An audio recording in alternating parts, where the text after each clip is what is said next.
Shout out to John the Magic Guy from Snoop Lion. I love the way you do your thing on video.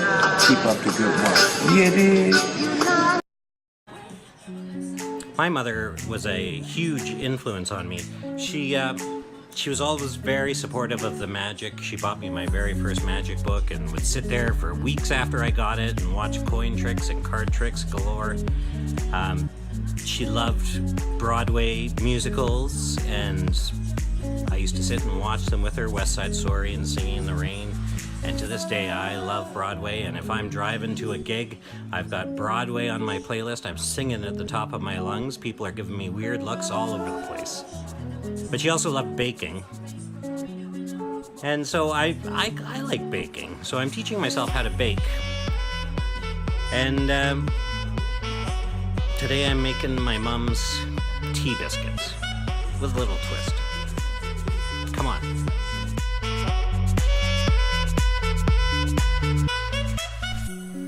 This is me, John the Magic Guy, a big, hairy magician. But I'm also a wannabe baker. Now, 20 years ago yesterday, my mother, she passed away. And I miss her. My sister posted one of her recipes for tea biscuits on Facebook. So I decided to bake it. And my mom was born in England. She came over to Canada and fell in love, had 5 kids, lived a nice long life. And she liked these biscuits, and we all liked them too. It was weird seeing her handwriting. I hadn't seen that years and years and years, but it rings so familiar when you see it. It's crazy.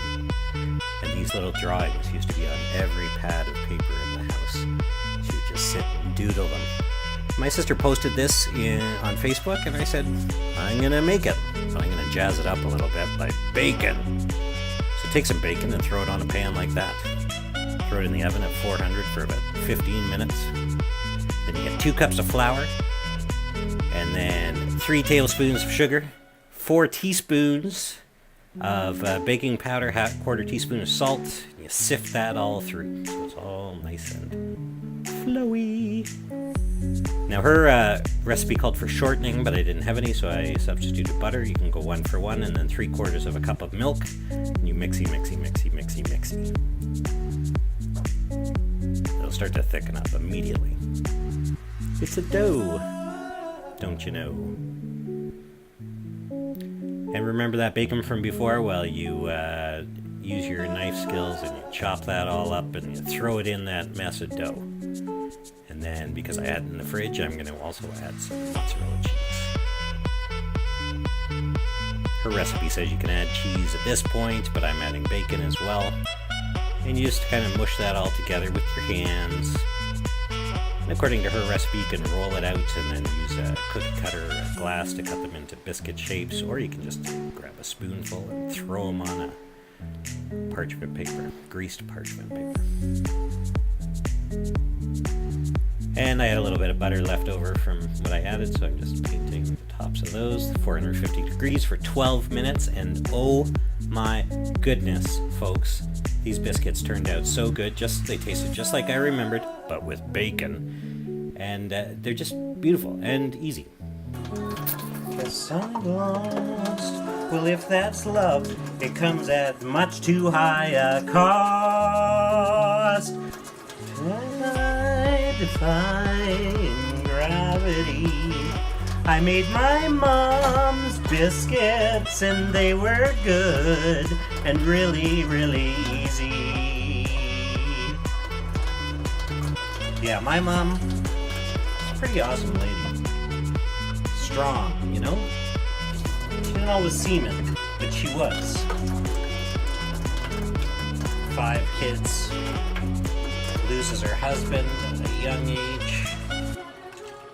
She stepped it up. We didn't want for anything, really. We did both Disney's and the Bahamas.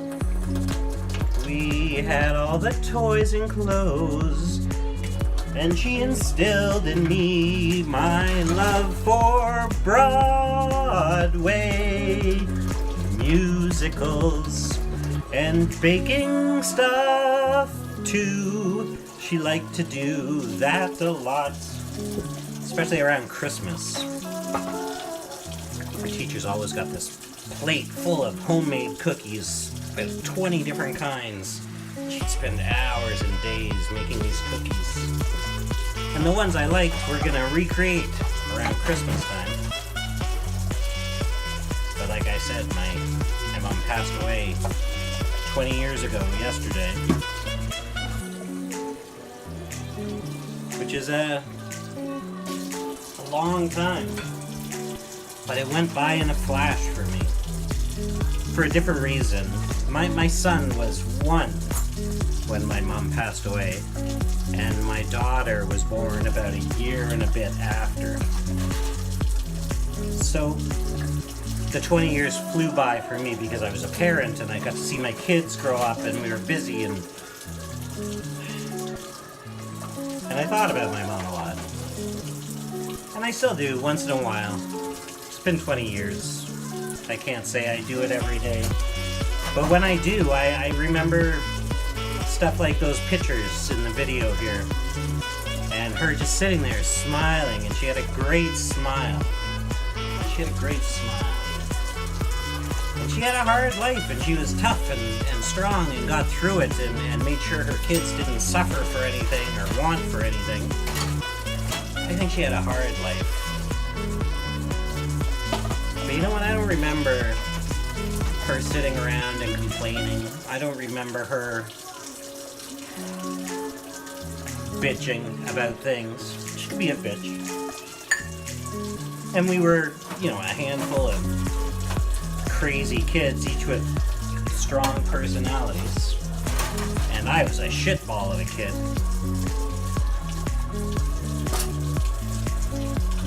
Oh,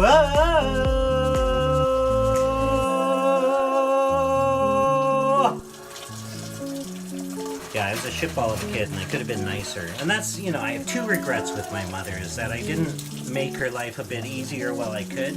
But I was a kid, so, who knows. But my other is that she didn't get to meet her granddaughter, my daughter, Jillian. It was just an awesome kid. My son and my daughter. My mom was so pleased when my son was born. You could see it on her face. Such an amazing experience. She'd been a grandmother before, but I think just the whole thing about being a grandmother thrilled her. And she would have loved my daughter, Jillian. I'm sad, but, I like to celebrate my mom. And like I said, I don't remember her being all crotchety or bitchy. I remember her smiling, like in those pictures. I remember her at family events and stuff like that stick out in my brain. I remember one-on-one time with her too, but that smile, very distinct smile, a great smile. And you know what, it's 20 years and I miss my mom, and I miss that smile. And I missed her biscuits. So, I thought I'd make some. And now, you know how to make some too. You can honor my great mom by making your own biscuits. You can honor me by subscribing and following me along as I learn to bake and all my crazy magic crap. And, biscuits are good. Parents are good. If yours are alive, then take the time. Try and mend those things. At least have conversations. I wish I'd heard more stories from my mom. That's another regret. But we're not regretting today. We're celebrating. She was an awesome woman, a strong woman who got through some hard shit. And she lived a good long life. So I miss you, Mom. But we'll always have biscuits.